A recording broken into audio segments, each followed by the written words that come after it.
हे क्वालिटी तपासणी हे आमचं अत्यंत महत्त्वाचं काम चालू आहे. पण हा जो भाग आहे हा स्पेसिफिकली महाराष्ट्रातला असा भाग आहे, इथे क्लस्टरच आहे.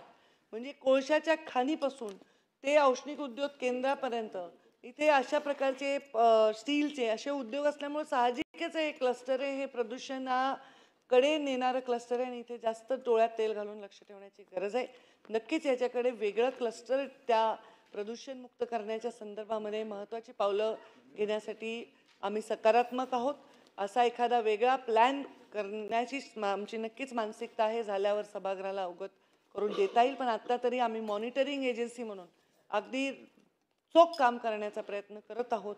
इम्प्लिमेंटिंग एजन्सीजकडनं आमची अपेक्षा आहे की त्यांनी दिलेला निधी जो पर्यावरणासाठी दिलेला आहे, पर्यावरण वाचवण्यासाठी दिला आहे, तो वेळेवर जर खर्च केला, वेळेवर जर त्यांनी वृक्ष लागवड कंप्लीट केली तर हा आपल्याला यशस्वी करता येईल. सन्माननीय सभापती महोदयांनी खूप चांगली सूचना केलेली आहे की आपण ह्याच्यावर एका अर्ध्या तासात चर्चा पुरेशी नाही.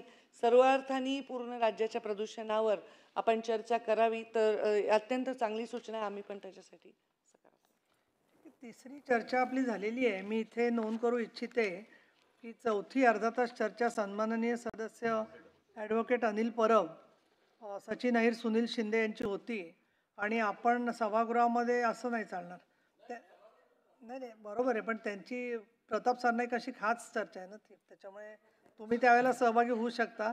आणि स्वतः मंत्री महोदय मात्र आलेले आहेत वेळेवरती. त्या काही चर्चा असेल मी पटलावर ठेवतो. त्यांनी सभापती महोदय, माझा पॉइंट ऑफ ऑर्डर आहे, ही सभागृहाची काय ते कामकाज घेणार नाहीत का आपण? त्याच्यामुळे मी मांडतो ना ते अर्धा तास चर्चेत, ते उत्तर देतील लोकांची त्या ठिकाणी, हे होईल ना लोकांचा विषय. नियमाने एसटीचा पण सूचना त्यांची आहे.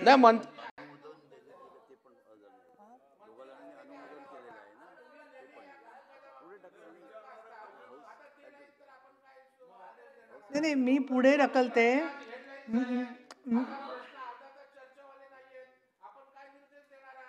आपल्या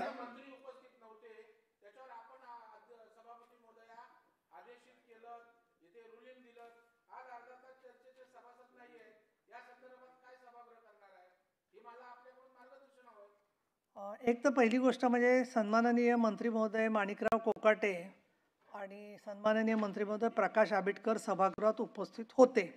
दुर्दैवाने आता सुद्धा बाहेरून जे काय मीडिया ऐकतो ते कोणाकडून माहिती घेतात मला माहीत नाही. अनेक प्रिंट मीडियानी वेगवेगळी माहिती दिलेली आहे की एकही मंत्री उपस्थित नव्हते. काहींनी दिली माहिती की एक फक्त कोकाटेच उपस्थित होते, म्हणजे प्रकाश आंबेडकरांचं नावच घातलेलं नाही. त्यांचा मुद्दा असा होता, तो आता आपण 11:30 वाजता गटनेत्यांच्या मीटिंगमध्ये घेऊ म्हणून मी आता इथे वाढवत नाही आहे. परंतु त्यांचा मुद्दा असा होता की गॅलरीमध्ये जरी गॅलरी अदृश्य असली तरी संबंधित विभागाचे जे अधिकारी असायला पाहिजेत ते कोणीही नव्हते. हा एक मुद्दा झाला. दुसरा, आता सभागृहात विषय निघालाच आहे तर दुसरा एक मुद्दा आपण सर्वजण गेल्यावर परिणय फुके यांनी मांडला की विधान परिषदेच्या आमदारांना खूप डावललं जातं, आमच्या पत्रांची काही दाद घेतली जात नाही, की जो मुद्दा आपण गटनेत्यांच्या मीटिंगमध्ये घेऊ. आणि तिसरा, बघा मी बोलल्याचा फायदा झाला ना, परवा आले तेवढ्याचा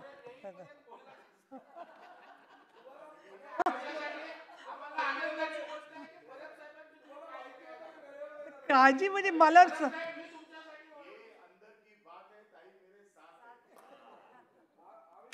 आणि तुम्ही आमच्या बरोबर आहात असे आहे. ठीक आहे. नाही नाही काय म्हणता ताई? पंकजा ते एक मिनटं.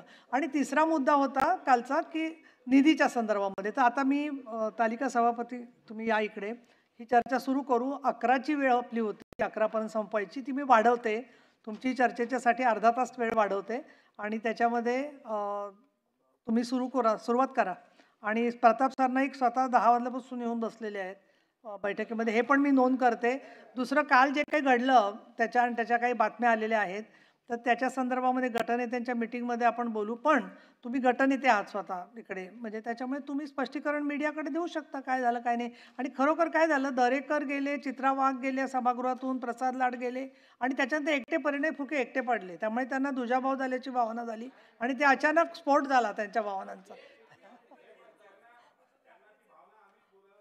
हे असं सगळं असं आतून सूत्रधार सगळे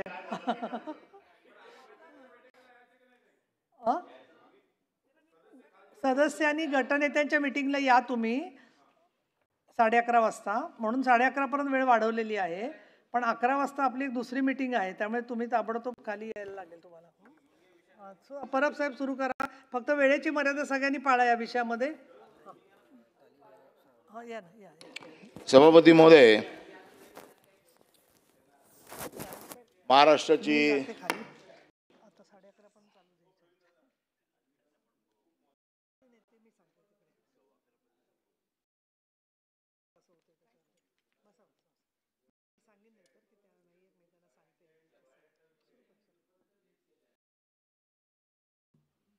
महाराष्ट्राची जीवनदायिनी अशी ओळख असलेल्या महाराष्ट्र राज्य परिवहन मंडळाची आर्थिक दुरावस्था आणि त्या संदर्भातले सगळे हे विषय अर्धा तास चर्चेच्या निमित्ताने आज सभागृहात चर्चेला आलेत.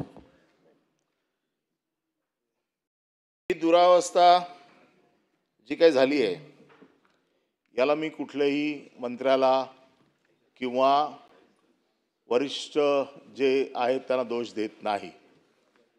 सुरुवातीलाच हे स्पष्ट करतो. मला माहिती आहे आपण मंत्रिपदाचा कार्यभार सांभाळल्यानंतर आपण प्रामाणिक प्रयत्न करत आहात. एस टीच्या बाबतीत आम्हाला जी माहिती मिळते त्याच्यामध्ये आपले प्रयत्न प्रामाणिक आहे, पण केवळ आपले प्रयत्न प्रामाणिक असून एस टी रुळावर येणार नाही. त्यासाठी अधिक